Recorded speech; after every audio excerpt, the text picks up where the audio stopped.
अस्सलाम वालेकुम, नमस्कार, जय भीम। आप देख रहे हैं यूबी टीवी इंडिया। हमारा संवाद है भारतीय राष्ट्रवाद। हम हर सरकार से हर प्रश्न का जवाब लेंगे, चाहे उसके लिए हमें कितना भी संघर्ष क्यों ना करना पड़े। साथियों, इस वक्त भारत का किसान सड़क पर है। किसान अपनी आवाज को बुलंद कर रहा है। किसान की मांग है कि उसको उसका समर्थन मूल्य, उसके उपज का वाजिब समर्थन मूल्य दिया जाए।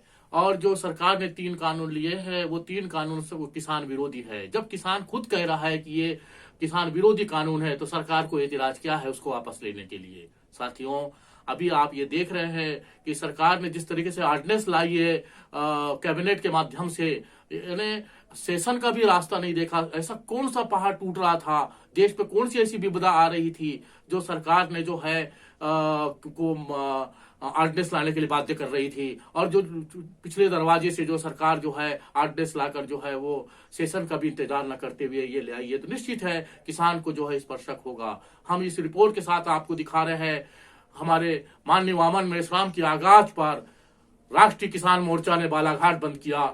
उसके बाद हम आपको दिखाएंगे कि लांझी भी बंद हुआ और हमारा बहेला भी बंद हुआ, और पूरे देश में बंद की क्या स्थिति रही हम आपको UB TV India news channel के माध्यम से दिखाएंगे।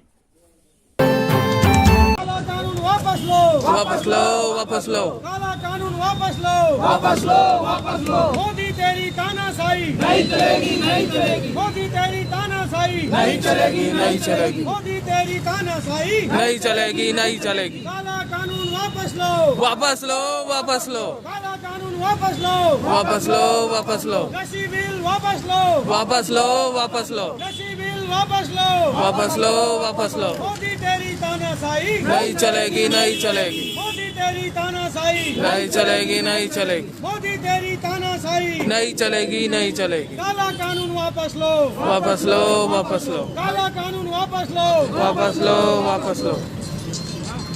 ये भी ब्लॉक कांग्रेस कमेटी के अध्यक्ष श्री अजय अवसरे, ऋषि पटेल और ओमकार आसेटकर दृष्टिगोचर हो रहे हैं और भारत बंद के प्रयास किसानों का समर्थन देने की कोशिश कर रहे हैं। और प्राय 4 घंटे के लिए पूरा लांजी बंद रहा। उसी तरीके से बहला से हमारे सैयद अरशद ने एक रिपोर्ट दी है। ये भी देखिए कि किस प्रकार बहला में एक सन्नाटा छाया हुआ है। छोटे से गांव में भी किसानों को समर्थन के लिए ये गांव कतारबद्ध तरीके से खड़ा है। बंद है आज लाइन से दुकान सब बंद रहा। कल कहीं कुछ दुकानों में चालू रहती है, नहीं तो सब बंद रहा। पूरा बाजार तक सुना, इक्का दुक्का किसाने आए हुए हैं, बाकी सब बंद है। मंडी भी आज सुनी सपाट है पूरी, एक ये सब बंद है पूरी। और आज मंडी में भी कोई रौनक नहीं है, सिर्फ 1-2 छोटे छोटे से किसान आए हुए हैं और बाकी ये सब बंद, ये पूरा बंद है। भारत सरकार का कृषि सुधार बिल या किसानों को कारपोरेटों के हाथों गुलाम बनाने की साजिश। भारत की आजादी के बाद जब किसानों को मालगुजारों और जमींदारों के चंगुल से भारत सरकार ने कानून लाकर बाहर किया, तो किसानों ने भी जी तोड़ मेहनत किया और देश को खाद्यान्न के क्षेत्र में आत्मनिर्भर बना दिया। जिन किसानों ने देश की आजादी को प्राप्त करने के लिए संघर्ष किया, अपने खून की आहुति दी तथा आजाद भारत के निर्माण में भरपूर सहयोग दिया, वही किसान भारत सरकार के कृषि सुधार कानून के विरुद्ध सड़क पर संघर्षरत है। और किसानों के शांतिपूर्ण अहिंसात्मक आंदोलन को कुचलने के लिए भारत सरकार आंदोलित किसानों पर इतनी ठंडक में पानी की बौछार तथा आंसू गैस का इस्तेमाल करती है, जिससे गुलाम भारत की याद ताजा हो जाती है। किसानों की मांग है कि इस बिल में एक लाइन जोड़ दी जाए, किसी भी खरीदी केंद्र में न्यूनतम समर्थन मूल्य पर ही खरीदी की जाएगी। किसानों की आशंका वाजिब है। सरकार की फसल खरीदी केंद्र के सामने जब कारपोरेट जगत की खरीदी मनमर्जी रेट पर होगी, तो किसान जब बैलगाड़ी और ट्रैक्टर से जब उपार्जन के लिए फसल लाएगा तो अत्यधिक सुविधा युक्त कारपोरेट जगत का खरीदी केंद्र और सरकार का न्यूनतम समर्थन मूल्य के खरीदी केंद्रों में वही अंतर होगा जो बीएसएनएल और जियो के मोबाइल टावर में अंतर मिलेगा।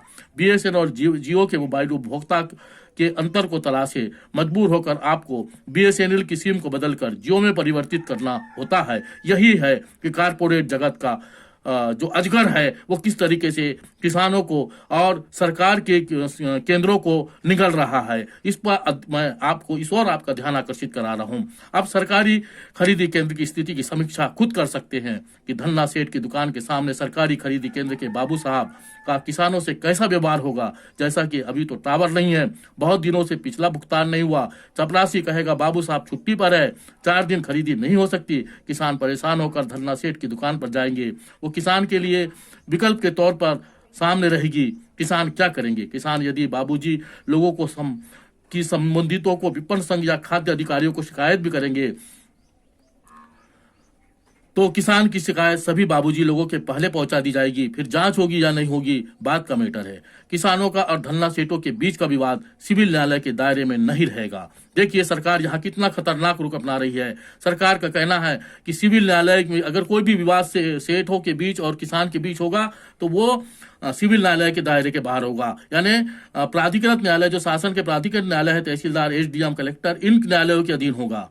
किसानों का सरकार की नीयत पर शक और मजबूत होता है जब भारत सरकार द्वारा लाए गए कृषि सुधार बिल में किसान और सेठों के बीच के विवाद को सिविल न्यायालय के दायरे के बाहर रखता है और एसडीएम को इस प्रकार के विवादित प्रकरण को सुनने के लिए प्राधिकृत करता है।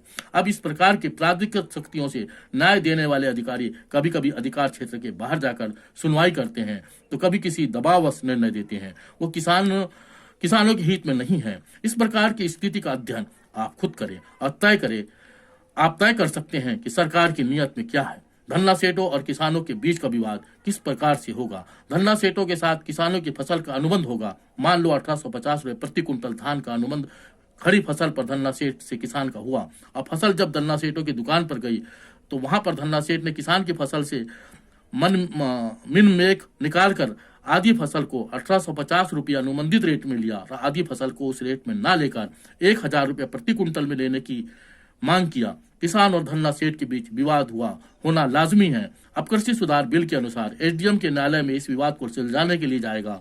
फिर आप सब खुद समझ ले। आगे मैं क्या बोलूं, इन न्यायालयों में आम लोगों की कितनी बुरी स्थिति है। कारपोरेट जगत और किसानों के बीच के मामले सिविल न्यायालय में क्यों प्रतिबंधित है। भारत सरकार ने ऐसा क्यों किया।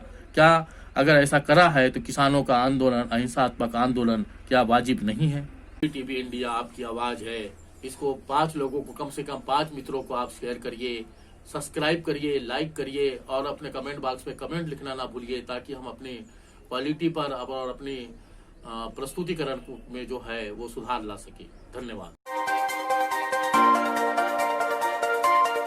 Subscribe now and press the bell icon. Never miss an update.